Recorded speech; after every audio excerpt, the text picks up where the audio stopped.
Welcome to episode 15 of the Gunman Chronicles walkthrough. Here we see an unusual structure for gunmen. This whole house, all musty and cobwebby, is really little more than a place to pick up a tiny bit of health and ammo. I mean, it's kind of interesting to explore, but there isn't anything in here. It's more of a place that you can go run and retreat to once the ambush with all these guys jumping out of the ground starts.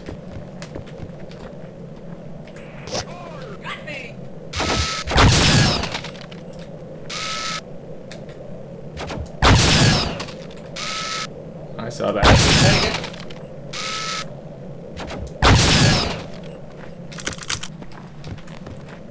Yep, these guys have little caves, but there's not really anything to see of note.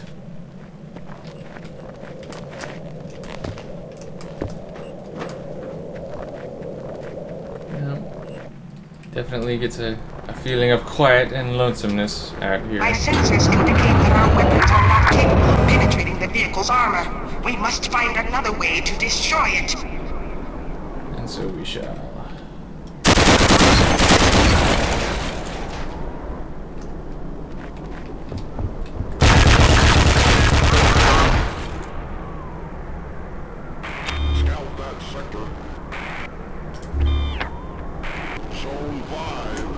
It takes a while to switch between sniper and the other modes on the pistol.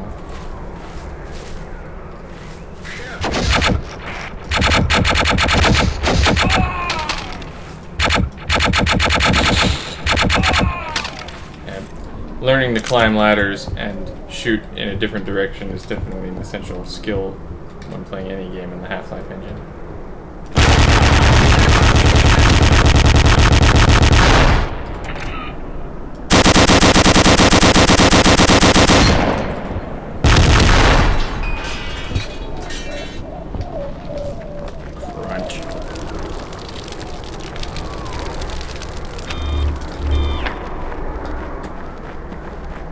I guess switching to sniper didn't take as long as I was expecting.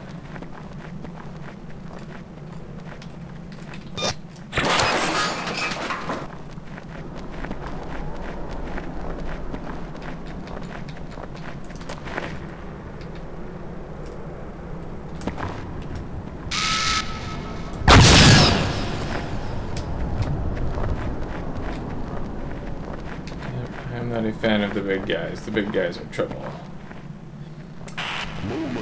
And here... Oh!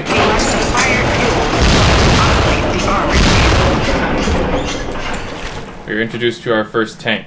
And as you hear when we get in it, or as you can see from the left side, it has no gas.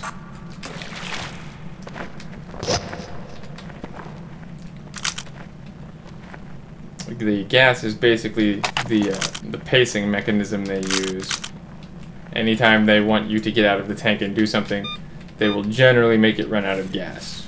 Once in a while, they'll make it so that there's a barrier the tank can't get around.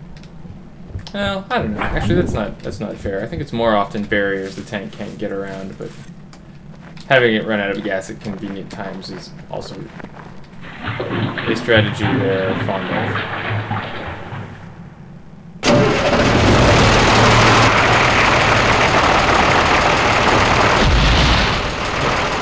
See the tank flash red when you bump into things.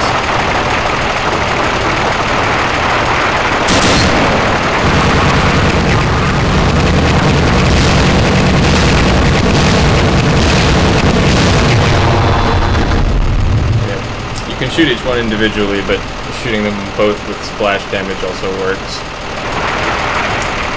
So here we have our first anti-tank barrier.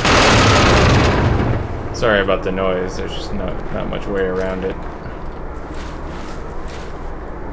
So we climb up here and figure we'll try and get that box to move, but the power's off, so we have to go turn the power on.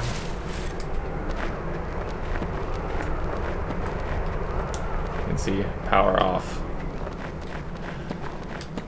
It often takes a while to wander around all over the place here.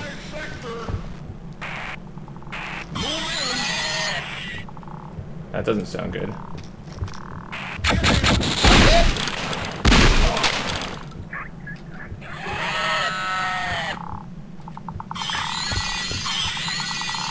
Oh, looks like we've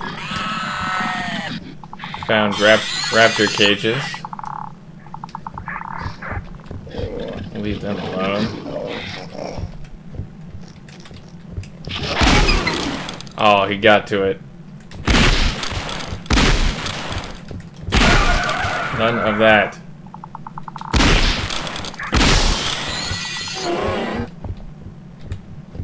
I'm not sure if it's even possible to stop him before he can hit the cage. But that never stopped me from trying. Oh, looks like these were monitored even though they didn't have the little head cameras. But anyway, you can see that while the general didn't like the dinosaurs on the other planet, he's apparently fond of the Utah raptors. At least I'm assuming that since this is a Old West thing, these are at some level a reference to the Utah Raptors. Not the sports team, the actual Raptors.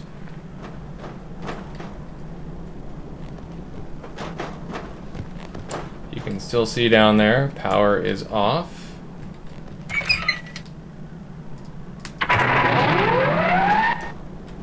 And now power is on. So all I have to do is go hit the switch and get that silly crate out of our way.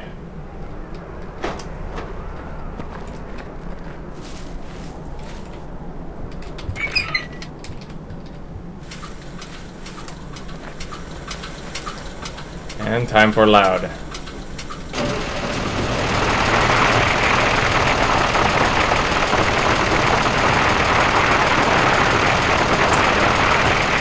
You do encounter some of the most boring architecture in the game while you're driving the tank.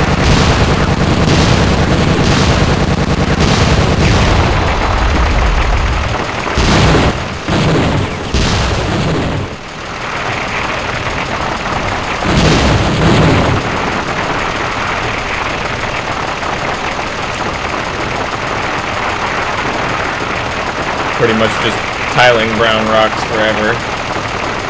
And it's all the same height too. It's bad.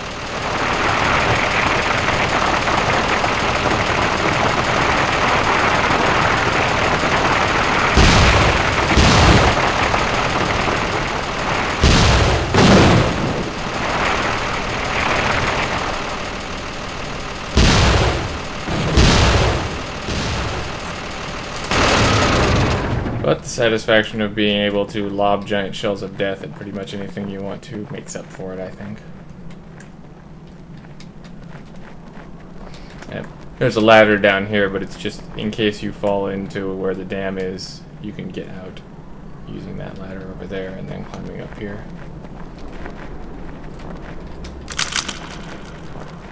But where we need to go is up there so that we can lower the bridge to let the tank across.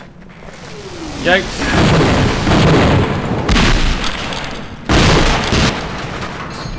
There we go. Oh, he must have fired a grenade.